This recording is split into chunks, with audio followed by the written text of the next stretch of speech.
ஒரு கணவனுக்கு மனைவி கட்டுப்பட வேண்டும். இதை மார்க்கம் வலியுறுத்துகிறது. நாம் ஏன் தொழுகிறோம்? அல்லாஹ் தொழச் சொன்னான் என்பதனால் தொழுகிறோம். ஏன் ரமலான் காலத்தில் நோன்பு நோட்கிறோம்? அல்லாஹ் நோன்பு நோட்க சொன்னான் என்பதற்காக நோன்பு நோட்கிறோம். ஏன் உம்ராவுக்கு போகிறோம்? ஏன் ஹஜ்ஜிக்கு போகிறோம்? ஏன் ஜக்காத்து கொடுக்கிறோம்?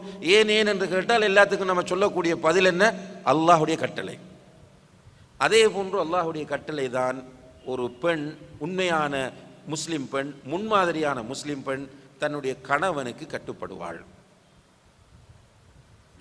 கணவனுக்கு எந்த அளவு தூரம் கட்டுப்பட வேண்டும் என்றால், ரசூலுல்லாஹி அலைஹி வஸல்லம் அவர்களிடத்தில் யமனுக்கு போய் வந்த சில சஹாபாக்கள் சொன்னார்கள், யா ரசூலல்லாஹ், யமனிலே நாங்கள் ஒரு காட்சியை பார்த்தோம், எங்களை அது ஆச்சரியப்படுத்தியது. என்ன காட்சின்னு கேட்டால், அங்குள்ள மக்கள் அந்த மன்னர்களுக்கு சுஜூது செய்கிறார்கள். அங்குள்ள மக்கள் அந்த மன்னர்களுக்கு சுஜூது செய்கிறார்கள். அல்லாஹ்வுடைய தூதரே, அவர்கள் அவர்களுடைய மன்னர்களுக்கு சுஜூது செய்ய முடியும் என்றால் ஏன் நாங்கள் உங்களுக்கு சுஜூது செய்யக்கூடாது என்று கேட்கிறார்கள். அதற்கு ரசூல் ஸல்லல்லாஹு அலைஹி வஸல்லம் அவர்கள் சொன்னார்கள், மனிதர்களுக்கு சுஜூது செய்ய முடியாது, கூடாது. லவ் குன்து ஆமுரு அஹதன் அன் யஸ்ஜுத லி அஹதின் லஅமர்துல் மர்அத அன் தஸ்ஜுத லி ஸௌஜிஹா. ஒரு மனிதன் இன்னும் ஒரு மனிதனுக்கு சுஜூது செய்ய முடியும் என்ற ஒரு நிலை இருந்தால் நான் பெண்களுக்கு கட்டளையிட்டிருப்பேன், உங்களுடைய கணவன்மாருக்கு சுஜூது செய்யுங்கள் என்று. ஆனால் கணவன்மாருடைய அந்தஸ்து இஸ்லாத்தில் மிக உயர்ந்ததாகும். இதில் ஒரு சிக்கல் இருக்கு, கணவன்மார் அந்தஸ்தை இழந்து நிற்பது. அதனால் மனைவிமாரும் கணவன்மாரை மதிக்கிற தன்மைகள் குறைந்து விட்டது. ரெண்டு காரணம். ஒரு காரணம், கணவன்மாரிடத்தில் தீன் இல்லை.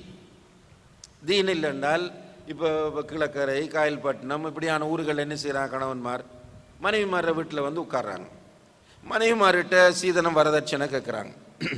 இப்போ இந்த கணவனை வாங்கியிருக்கிறாங்க பெண்கள். வாங்கிய கணவனிடத்தில் எப்படி பெண் கட்டுப்படுவாள்? அது ஒரு காரணம். இரண்டாவது காரணம் இந்த மனைவிமாருடைய அந்தஸ்துகளை, அவர்களுக்கு கொடுக்க வேண்டிய உரிமைகளை ஆண்கள் கொடுக்க தவறியது. இஸ்லாம் அவர்களுக்கும் நிறைய கடமைகளை உருவாக்கி இருக்கிறது. நீங்கள் மனைவியோடு எப்படி நடக்க வேண்டும், மனைவிக்கு என்னென்ன உரிமைகளை கொடுக்க வேண்டும், அதை அவங்க செய்ய தவறுறாங்க. அதனாலும் பெண்கள் கட்டுப்பட தவறுகிறார்கள். ஆனால் எது எவ்வாறு இருந்தாலும் ஒரு பெண்ணை பொறுத்தவரையில் அல்லாஹுக்கு மாறு செய்யாத விஷயங்களில், நல்லா புரிந்து கொள்ளுங்கள், அல்லாஹுக்கு மாறு செய்யாத விஷயங்களில் கணவனுக்கு கட்டுப்படுவது உங்களுக்கு ஃபர்லாகும், வாஜிபாகும்.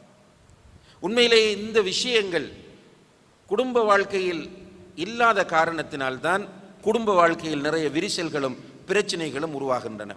எனவே ஒரு நல்ல முஸ்லிம் பெண்மணி தன்னுடைய கணவனுக்கு எப்போதும் கட்டுப்படக்கூடியவளாக இருப்பாள் என்பதை இந்த கானித்தாத் என்கிற வார்த்தையிலிருந்து நாம் புரிந்து கொள்ள முடிகிறது.